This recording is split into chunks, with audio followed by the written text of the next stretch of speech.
কাছে এবং দূরে, দেশ এবং দেশের বাইরে আমার ভিডিওটা যে যেখান থেকে দেখছেন, আপনাদের কাছে আমার অনেক অনেক ভালোবাসা দোয়া রইল। আশা করি আপনারা ভালো আছেন। আজ আমি আপনাদের সঙ্গে শেয়ার করব, আমি বাড়িতে যেভাবে বানাই ওটাই আজকে আপনাদের সঙ্গে শেয়ার করব।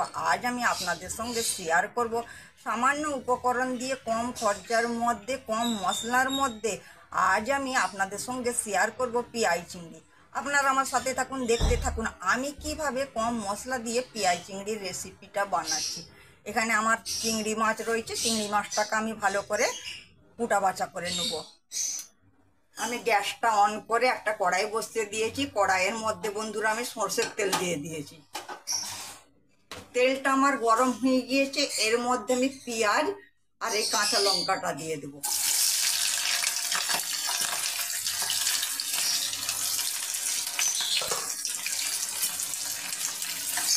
আর এই চিংড়ি মাছটা দিয়ে দেবো। চিংড়ি মাছটা আমি ভালো করে কুটা বাছা করে ধুয়ে রেখেছিলাম। পেঁয়াজ, লঙ্কা আর চিংড়ি মাছটা আমি হালকা করে একটু ভেজে নেব।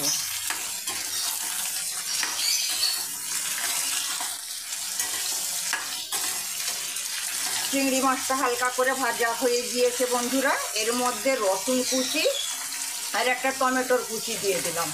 তেলটা একটু বেশি আমি দিয়েছি, কারণ তেলটা আমি বেশি দিয়েছি।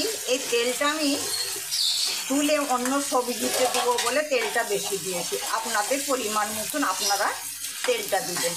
আর পেঁয়াজটা বন্ধুরা বেশি লাগবে, কারণ পেঁয়াজ চিংড়ি মানে কি, পেঁয়াজটা একটু বেশি দিলে পুরি, রসুনটা একটু বেশি দিলে পুরি, আর লঙ্কাটা একটু বেশি দিলে পুরি খেতে ভালো লাগে।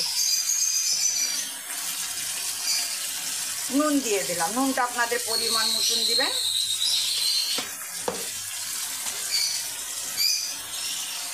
ঝাল লঙ্কার পাউডার 1 চামচ, হলুদের পাউডার 1 চামচ,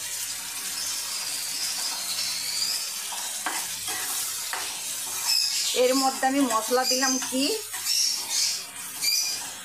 পেঁয়াজ, রসুন, টমেটোর, লঙ্কা, শুকনো পাউডার, ঝাল লঙ্কার পাউডার আর হলুদের পাউডার। আর কিছু আমি মশলা দেবো না বন্ধুরা। এই সামান্য মশলা দিয়ে এই পেঁয়াজ চিংড়ির রেসিপিটা বানাবো।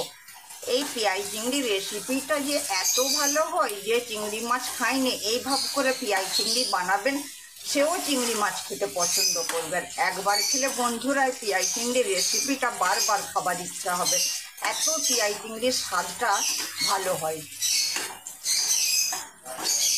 এই পেঁয়াজ চিংড়িটা আপনারা এমনিও খেতে পারেন, কিংবা অন্য কিছু সবজি দিয়ে রান্না করেও আপনারা খেতে পারেন। আপনারাও বাড়িতে এইভাবে বানাবেন, আশা করি ভালো লাগবে। আর কেমন লাগলো বন্ধুরা আমাকে কমেন্ট করে জানাবেন।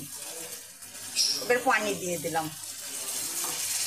এই সামান্য মশলা দিয়ে পেঁয়াজ চিংড়িটা আমি বানিয়ে ফেলবো, এত সুন্দর লাগবে সামান্য মশলা দিয়ে পেঁয়াজ চিংড়িটা।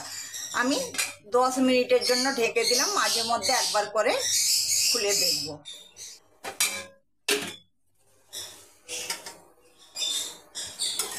আমার পেঁয়াজ চিংড়ির রেসিপি পুরো রেডি।